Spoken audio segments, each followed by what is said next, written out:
Bring me up to speed on the personnel situation. I think you lost Tyler Walton the other night to yellow cards. And talk me through what happened with Farron Rawson at or after the full-time whistle. So, obviously after the full-time whistle, the lad just over-celebrated, and it was obviously in front of Farron's face, and I think they just sort of, I don't know whether he put heads together. I don't know, because physically, I was there on the pitch, but I didn't see it, because I was actually congratulating, our players, saying good performance and so on and so on. And by the time I turned round, actually I was at the 12, Smith, and I was pushing him away to say, behave yourself, you're messing with the wrong lads type of thing with Faz. And when I turned round, I just seen the referee's arm go with a yellow and then a red to Faz, and I was going, oh my days, what's going on? So, but I can only tell you what Faz said is that he's over-celebrated, and it was like a sort of maybe just heads coming together, there was nothing in it really. So the ref could have just had a word with them and chatted them and said whatever, because the game was done, it was over. So it was just disappointing that happened, really. And I think Ash Hunter got one as well. The implications of that, therefore, two of your sort of regular starters in recent weeks are not going to be available for Bradford. How big a blow is that? Well, it's big, isn't it? But Dan, I can't emphasise enough that we've got lads in the squad to step in. Obviously, the big shoes to fill. Faz is a big player for us. Tyler's a big player for us. So, but we've got lads that came on. Alex Henderson come on, put a shift in, done really well, set the goal up. Ash Hunter's come on, put a shift in. So everyone that's in the squad and everyone that's coming on now off the bench is contributing. So it's, we'll just have to adjust, adapt, and we will do. Is centre-half one of those areas we've talked about a couple of times this season where, because you're playing three of them and because of injuries, you might not necessarily have like-for-like replacements? Possibly, yeah, but at the same time, it's like you don't have to play three centre-backs, so you can play two and go to a back four. So there's other ways of looking at and doing things. So that's we'll look into that. If you're a team that does play back three and likes three big centre backs, then you have to have four or you have to have five to compete for them places. And as I said, we've got lads in the squad who are good enough to come in and fill in roles.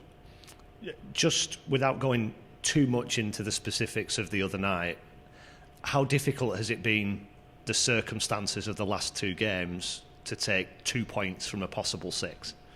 Well, it's difficult, isn't it? But it is what it is, isn't it? It's happened, so that's the reality of it all. You've got to deal with it. But what you have to do and reflect on is the position that you were in. So, in terms of leading games and you trying to see the game out, we didn't. So we got 2 points when we should be really sitting with 6 points, and we haven't. So we've lost 4. But at the end of the day I can see the improvement in everything that we're doing. Everything, whether it's the training ground, whether it's on the night. You're going to Wimbledon and you're matching them and even being better than you, 2 goals up, and it's the 89th minute. I'm turning to the fourth official and I'm asking him how many minutes he's going to play, and he's saying 3. And the ball goes straight into your box, and rest is history. And then obviously Saturday's the same thing. That's a little bit more with an individual skill from one of their players. So you got to hold your hands up at times, down to individual skill. That might get them back on level terms, or you might lose a game, or it might be down to maybe an error of a judgment, whatever it is, a mistake, whatever you want to call it. But as I said to you, the big word that I use is us sticking together, and that's what we're doing as a squad, as a club. You talk about those 4 points in the last 2 games that you've left out there. I think it's 13 points from winning positions this season that you've not taken. Can that get in players' heads? Well, it can, but that's down to us as staff to not get it in players' heads. People saying we should be sitting second in the league. We can. The reality is we aren't. With the points that we've dropped, and everyone will keep your mind, and like you just said yourself, which I know, so I know where potentially we could have been sitting. But I know what type of team we are. I know what type of team we're trying to be. And that'll get us up the table with performances like that and collecting more points that I think that we will do. Can draws sometimes actually do you damage, because you stay unbeaten, but winning one, losing one gets you more points? Well, we had that conversation at the beginning. I just said, well, it all depends, doesn't it? And I agree with that. But you don't want to lose, so don't lose. But you've got to, at some point on the run that you're going to have, is win games. So we've been on a good run. We're unbeaten, but we'd like to win more games. We should have won more games, and we haven't. So we move on. And just purely in terms of points return, if you were to convert a couple of draws into victories, that would make a big difference. If you were to gamble and lose a couple of those games, would it be worth that gamble? Well, you don't know, because it's a gamble, isn't it? So we know what we could have had and should have had. We haven't. So reality is we've got what we've got, and we've got that. And I'm just reminding the players that what we've got is down to hard work, desire and attitude. And putting that red shirt on and running around for this club and these fans.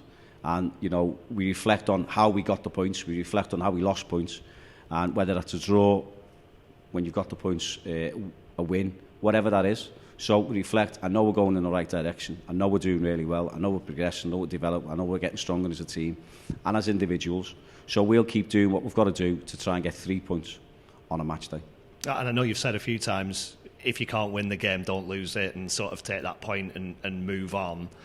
Does that mindset change depending on the circumstances, or is that the way you go into games thinking we want to win, but we don't want to lose? No, so you get to the point where you want to win and you have to win. So when you're 2-0 up, you have to win the game. But when things happen in the game that are out of your control, there's nothing you can do about that. So you go in at the end of the game, what you do, just tell everyone, give everyone a piece of your mind. You just tell everyone that's your fault, that's this, that's that. And then beat them with a stick, carry on telling everyone. Everyone comes in the next day, everyone's down, everyone comes in on Thursday, Friday, everyone's down. You're trying to prepare for the game, you set them all up, and then you send the same set of lads out that you've just had to go off for 3 or 4 days. So you have to be positive, but you have to tell the players at the same time is that, you know, mistakes or whatever that's cost us as a team has to change. So, and it has in recent weeks, months, if you like, it has changed, and that's why we've got points what we've got. We could have had more points for obvious reasons we didn't get them. So, you know, we stay together and we move forward. Bradford on a little run without a league victory. I'm sure that will lead to an expectation in a big crowd at Valley Parade going there. What do you expect from them, and how much might that affect the dynamic of this game? Well, I'm not really looking at in terms of what the fans are going to bring. The fans are their fans, you know. I can only influence us as a team, our players. And we're in a good moment, aren't we? We're in a good period of play time, whatever you want to say. We set our team up the way we set it up. Might be differently in terms of, obviously, we haven't got Farah and Rawson. So we look at that. We've looked at them. We've seen how they play. We've seen the run that they're on. So we're just, again, we know what the challenges bring there for us. We've worked on it. We'll continue to work on it and continue to look at it so we can get the points that we hopefully will get on Saturday. They're there or thereabouts, aren't they? Top 10 in the table. Is that where you would expect a club of that stature to be? Definitely. Playoffs, isn't it? It's a massive club, big fan base, good players. So we know, we've played them many a times. When they've got aspirations to get out of that league and climb because of the fan base that they have got and the size of the club. So we know the challenges, and our players are relishing it at the moment. So we've just got to keep it going. And we talked about absentees. Batty and Worley, is there any progress there? Both of them have been running on the grass. Sean's not too far away, and Jake's similar.